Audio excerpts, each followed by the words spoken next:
Yo YouTube everyone, welcome back to the channel. In today's video we're playing some Control on Expo, and that's right, we went 2-0 down, but we changed some things up. We're playing solo queue. Let's see if we can clutch up and win the game. If you guys enjoy the video, make sure to drop a like and subscribe to the channel if you haven't already, and let's get right into the breakdown. So we're 2-0 down here, currently on the offense, all things against us, back against the wall, but we got hope here. We're gonna see what we can do here. I mean, this guy just sniped me, so maybe not the best start to the round here, but I'm gonna bring out the TAC 56, maybe switch the pacing up and see if that can help us in this third round here. So gonna go through. My teammates managed to get 2, so my thought process here is to, clearly not to 360, I don't know what that was, but we're going to turn around there, smoke the first guy, and now what I'm going to try to do is basically watch over my teammates from this power spot. This power position is very crucial. Watch over the teammates and see if we can get the objective down here, but unfortunately the boys go down, and just like that we go from bad to worse. Going to drop shot the second guy here. He missed an easy snipe, so if you're going to snipe and you're going to be confident, you've got to make sure you hit your shots here. But this little area I'm in now, for me, this is a really good little area to kind of position yourself when you're using an assault rifle on offense. So I like to kind of go between the top pair, so you can see we take out one, and straight away I kind of jump through to the left here and basically just control a lot of the map here. So I'm lagging a lot in this game. This game was on stream. If you guys want to see me play this game live on stream, make sure to jump onto our Twitch. Our Twitch is in the description. But kind of back to the breakdown here. So we're going to go through here now. I noticed that a lot of them were coming through the left here, so to go through, and I mean, I don't know what it is, but we're absolutely frying right now. Currently 5-0 in the round here.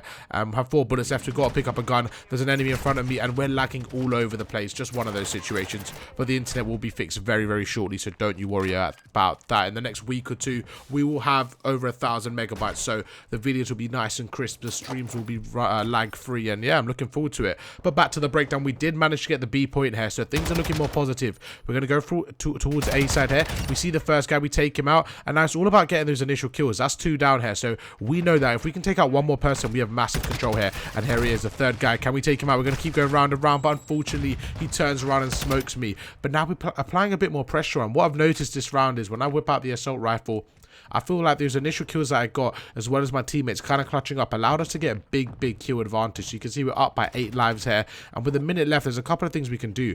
One thing I don't like is that the whole team is kind of rotating through this left side, myself included. I feel like I should background, go through our spawns and clear it that way, because this is a lot harder to clear the hill. So I'm not sure why I'm getting an SMG out here, but maybe because I noticed that we weren't aggressive enough. And again, you can see this is called overextending, when you kind of go through the left and you're trying to flip through the opponent's side and the opponent's spawn. Now me personally, I like to play aggressive. I like to overextend a lot and go for that flank, but the reason why it's not working in this instinct is because the whole team is essentially doing it.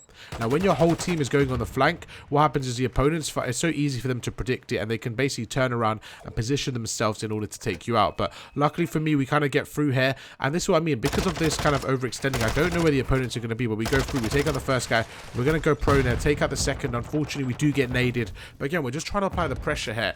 And I have to say, overall, I think we all overextended a bit too much on this round. The only reason we're going to be able to get away with it is because of the life advantage. If it came down to the time and the lives were even, I definitely think that was not the right play here. But with 3 lives left, we're going to go through here. Again, a bit of a risky play, trying to go through the back here, and I feel like I don't know why I keep overextending in this situation. So hopefully you guys can kind of learn from my mistake here. Although it does work out in this round and there's only 3 enemies left, I think the way we played at the beginning of the round really set us up for victory here. But the way we played the ending of the round, if anything, was so bad that you can see with the lives, it went from being up by like 8 or 9 lives to literally being up by like 5 or 6. So the lives definitely started to go towards our opponent right there as we started to troll there. So if you guys are in a similar situation, you're on the offense, you notice that your team's in a bit of a blender, I would say just to back off, go round, like for example here, go through the right, go as a team, clear your base and start making your way up the field. Instead what we did, we all overextended and it just allowed the opponents to be set up in a better position. But we'll take that, you know, it all starts with 1 round, but let's see what we can do on the defense. Now defense is normally a lot easier here, so hopefully we're able to kind of keep that momentum up and see what we could do on this side of the map here. Going to go through, and for me, A is so much more valuable than B. I feel like B is quite easy to get. Once you have a bit of a setup, it's very difficult for kind of the defensive team to break B. Where with A, I feel like the defensive team have so many angles they can attack A from. So I always make sure I prioritize A, make sure that A is kind of covered, A is safe, and that they don't get the initial tick on. So I'm looking at the kill feed, and I've noticed all my team are dying here. So what I need to do is get this kill and wrap away. I get the kill and I wrap away is exactly what I wanted to do here. Get the first kill. Going to go towards B here, and now once again, because they're on B, I'm going to sit on this power tower spot, and because I've got an SMG, I'm just going to try to play a bit more aggressive and see if I can spot anyone there, but I can't see anyone, so why not use our equipment, try to get a bit more of a line of sight. Unfortunately, the assault rifle player comes around and does take us out, but that's not too bad, not the end of the world there. I'm going to get the Vel 46 out. The reason why I sometimes get this gun out is because for me it's like the perfect flex gun. When I don't want to use an assault rifle, but I still want to play aggressive enough to be an SMG player, but I just want that bit more range at certain scenarios, I like to use the Vel 46. It just kind of gives me that freedom. For me, it's a perfect kind of flex gun. So we're going to go through, and this is why I mentioned with B, you see how it's basically impossible for me to go through this point here. So we're going to go through, we take out the first guy. Somehow, somewhere, we kind of challenged the second guy. We made him one shot and we managed to take him out. So good play from ourselves right there. We managed to get a two-piece. My teammate's going to hopefully get the trade, and we start to kind of keep B for a bit longer. Now, like I said, I'm not too worried about the B point, but the reason why I want to keep it, right, is because first of all, when you get to that round 5, which is where it looks like we're heading by the looks of things, if we can win this round, we're going to be going to the round 5. We want to make sure we ensure that defense. If you guys aren't aware, defense is normally the team that, or not normally, defense is the team that gets the most ticks on the offense, they will get the defense, and defense is more favorable. So right here, what I want to do is try to avoid giving them the tick. So you can see if they get the B point, that's another tick there. That's exactly what I'm trying to avoid. And another thing is they get more time for the A point right here. So you see, the longer it takes for them to get B, the less time they have for A in the long run. So it's definitely just kind of good to hold the first objective. I never agree with kind of flat out giving the objective to the opponent, but of course there's certain scenarios where you might have to commit too much and give them the objective. But we'll go through here, we managed to take 2. That's not too bad of a start right here. Gonna go around, see what we could do here. There's a guy in our base. Now, what normally happens is on the transition, on the rotation between A and B, or B and A, wherever it is, in this case scenario, it's between B and A.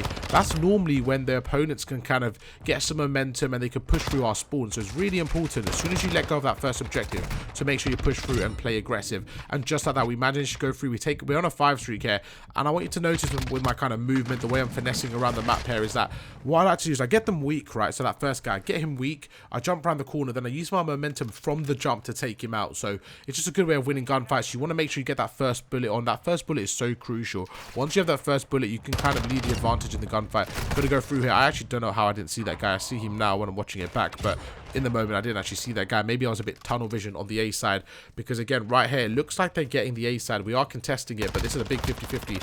This guy just dove right into my bullets right there. I don't know what his plan was, but it did not go to plan. And as I'm speaking of not going to plan, our teammate does die, so we're gonna have to go through. We're gonna have to play aggressive, and just like that, my teammates go massive there with a 3-piece between the two. We're gonna go through here, and now with 4 lives left, I just gotta make sure I play very close to the hill, because they only need 1 tick here, so they can easily stack the hill and get it within seconds. So we're gonna go through.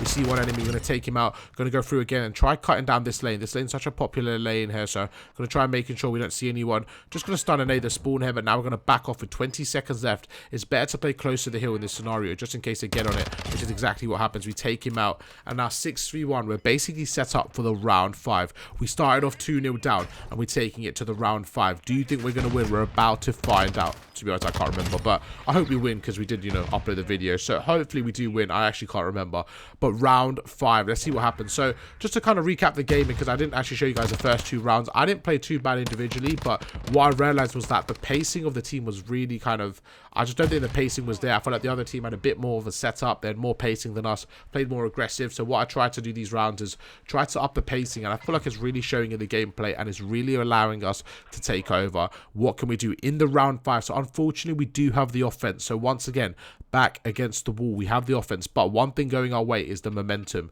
The other team are nervous. They just choked a 2-0 lead to go into the round 5, but all things are even besides one factor. We have the offense. Let's go through and see what we can do here. We're going to start off going up the stairs here. I spot the first enemy. We're going to manage to take him out here. Go through. The door is open. We have the dead silence pop, so here's our opportunity to make a play. Go through in this kind of lobby area. This is where most of the assault rifles from the other team normally sit here. So while I have the dead silence, I'm going to see if I go through, make a play. We managed to chuck a nice stun through. The reason why I chuck a stun on the floor and kind of let it bounce is because it allows you to, if you want to hit a stun really close to where you are, that's the way you have to do it. You have to chuck a stun on the floor, let it bounce, and it basically blows up in front of you.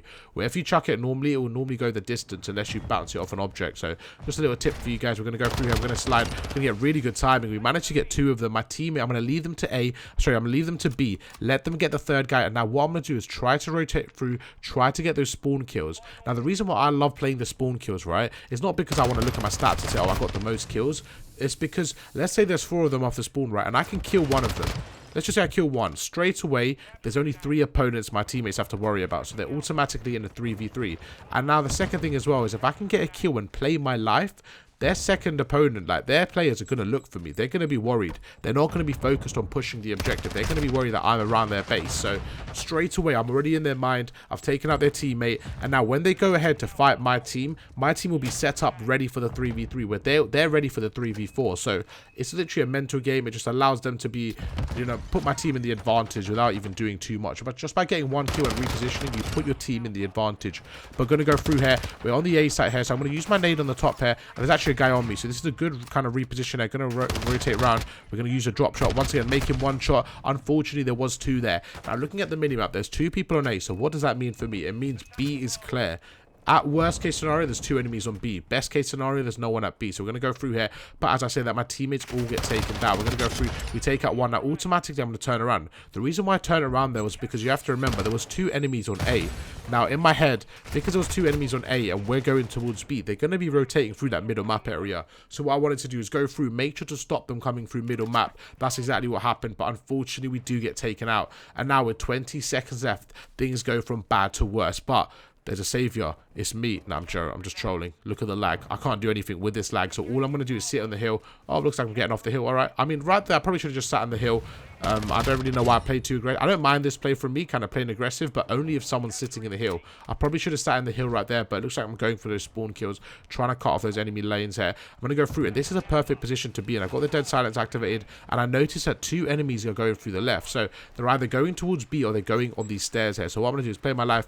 I actually don't like the stun and grenade for myself there. The reason why I don't like that stun and grenade is because if somebody was in this top kind of lobby area and they saw a stun go through, they would have been more kind of alert and they would know exactly where I'm coming from. So I don't really like that play, but we're going to go through somehow, somewhere. We've managed to find the advantage, 7-2, and this looks like this could be the game. The reverse sweep could be complete here. We're going to see what we can do here, 7-2, and my aggressive kind of kill hori playstyle looks like it worked out in this case here, but there's definitely times where you kind of have to not do that. You kind of have to adapt to your teammates, and there was a couple of times where maybe I should have sat on the hill instead of pushing out, but overall we definitely played pretty well overall. And I feel like I didn't really have a lot of confidence in my team, to be honest. I feel like when you're playing in a team of 4 and you're communicating with your teammates, then you should definitely play a bit more like objective based and kind of let the person in front go. But because I didn't really trust my team, like if you could look at the kills, I felt like I was a lot more able to play aggressive and take over. I kind of just took the charge there, let them play the objective, and overall it did work out well. Hope you guys did enjoy the video, enjoy the little reverse sweep. Again, we are live every single day on Twitch.